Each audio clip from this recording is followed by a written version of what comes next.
गीता चौथे अध्याय का 10वां श्लोक भगवान श्री कृष्ण अर्जुन से कहते हैं, वीत राग भय क्रोधा मन्मया मामुपाश्रिता बहो ज्ञान तपसा पूता मद्भावमागता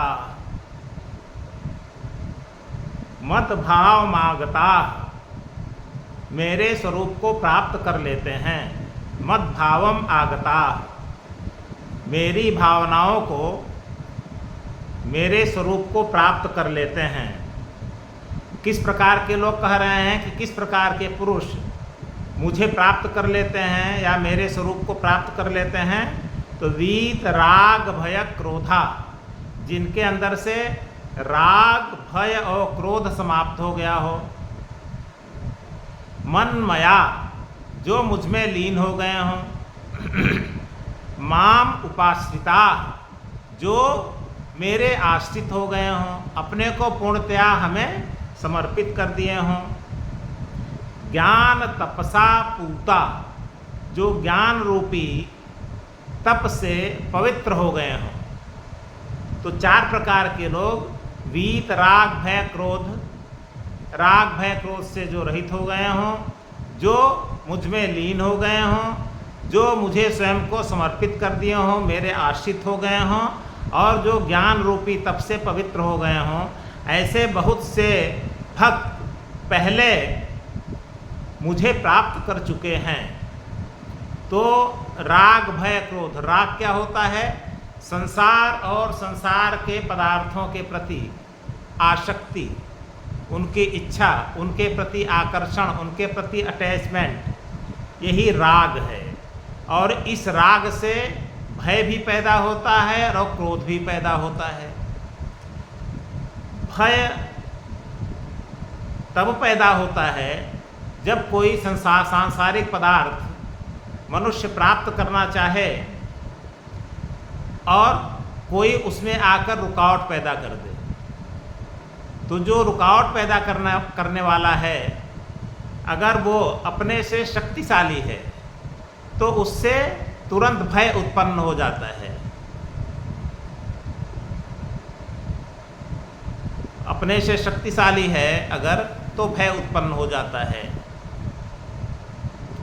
और अपने से अगर कमज़ोर है तो उसके ऊपर क्रोध उत्पन्न होता है, गुस्सा आती है। इसका मतलब राग से ही भय और क्रोध का जन्म होता है। तो राग भय क्रोध ये सब क्या है? संसार और संसार के प्रति हैं। तो जो मनुष्य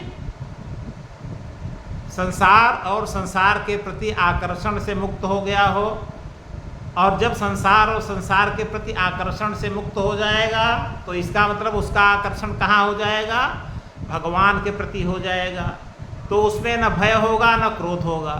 दूसरी बात, मनमया, जो मुझ में अपने को लीन कर दिया हो। तो भगवान में कोई लीन कब करता है? जब वो संसार से उसका मन जब हट गया हो। जब तक संसार में और संसार के पदार्थों में मन लगा रहेगा, मन बुद्धि इंद्रियां सब लगी रहेंगी, तब तक भगवान में मन नहीं लग सकता है। तो संसार के प्रति जो आसक्ति है, जो इच्छा है, जो कामना है, कामना समाप्त हो जाए संसार के पदार्थों के प्रति, धन दौलत रुपया पैसा पद प्रतिष्ठा के प्रति। तो जिस गति से संसार के प्रति यह लगाव समाप्त हो जाएगा, होता जाएगा, उसी गति से भगवान के प्रति मन लगता चला जाएगा और अंत में भगवान में लीन मन हो जाएगा। तीसरा है, जो मेरे आश्रित हो गए हैं। तो भगवान के प्रति कौन आश्रित होता है? जो संसार से हट जाता है। संसार से जिसका मन हट जाता है वो भगवान के प्रति अपने को समर्पित कर देता है। और ज्ञान तपसा पूता, ज्ञान रूपी तप से जो पवित्र हो गया हो। तो यहाँ पर ज्ञान का मतलब क्या है? यहाँ का ज्ञान का मतलब दो प्रकार का है। एक तो जो भगवान के जन्म और कर्म को दिव्य समझ गया हो, तो इसे ज्ञान कहेंगे। और दूसरा ये है कि जिसे यह ज्ञान हो गया हो कि हम इंद्रियों, मन, बुद्धि, संसार के पदार्थों, इन सब से हम परे हैं, यह सब प्रकृति के अंश हैं, हम प्रकृति के न तो अंश हैं न तो हम प्रकृति हैं, हम प्रकृति से बिल्कुल अलग हैं, हम पुरुष हैं, हम भगवान के अंश हैं।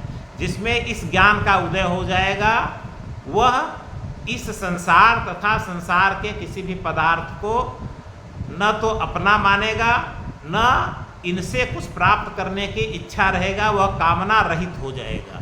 उसके जो भी कार्य होंगे वह दूसरों की भलाई के लिए होंगे, अपने लिए नहीं होंगे। तो यहाँ पर ज्ञान का यही मतलब है, यहाँ पर कर्मयोग ही ज्ञान है। तो ज्ञान तपसा, ज्ञान रूपी तप से जो पवित्र हो गया हो, मतलब कर्मयोग में जो लीन हो गया हो, तो ऐसे मनुष्य का द्योतक है यहाँ। तो ये 4 प्रकार के भक्त, बहुत से भक्त पहले मद भावम आगता, मुझे प्राप्त कर चुके हैं। तो इस प्रकार के भक्त मुझे प्राप्त कर चुके हैं, इसका मतलब आगे भी जो इस प्रकार का होगा वह मुझे प्राप्त कर जाएगा, ये कहने का तात्पर्य है।